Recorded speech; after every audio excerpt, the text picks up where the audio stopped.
जय हिंद फ्रेंड्स, नमस्कार। Defence update Bharat पर आपका स्वागत है। सो फ्रेंड्स, बड़ी बात, सैटेलाइट इमेजरी से पता चलता है कि कैलाश पर्वत रेंज पर भारतीय और चीन टैंक्स 500 फीट से कम दूरी पर स्थित थे। जी हाँ, मतलब फ्रेंड्स, ये सिचुएशन पर हमारे जनरल बयान के अनुसार हमारे भारत और चीन एक सशस्त्र संघर्ष के कगार पर थे।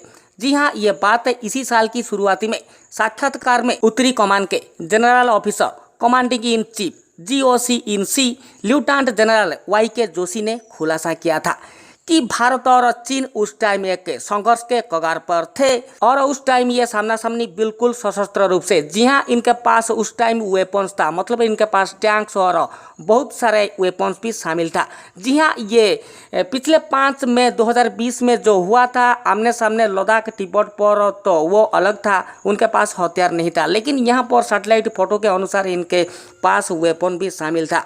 ध्यान रखें, भारत के कैलाश रेंज पर नियंत्रण करने के बाद पूर्व लद्दाख में अगस्त 2020 में ये सिचुएशन क्रिएट हुआ था, लेकिन यहाँ पर लेफ्टिनेंट जनरल जोशी ने इसी साल फरवरी में मीडिया को बताया था। उन्होंने कहा, हम किनार पर थे, हम पूरी तरह से कगार पर थे। जी हाँ, जो PLA पीपुल लिबरेशन आर्मी ठीक ऊपर आना चाहती थी, जो हमें इस रूप में देख के रुक गए थे और कुछ समय के बाद वापस चले गए थे। और कैलाश रेंज उस समय स्थिति अत्यंत तनावपूर्ण थी। जी हाँ, और कुछ समय के बाद ये युद्ध टल गया था, क्योंकि उसी समय दोनों के पास तो यहाँ पर हथियार था, लेकिन इलाका हमारा था और माउंटेन वारफेयर में तो हम दुनिया का हीरो हैं, बजाय यह था।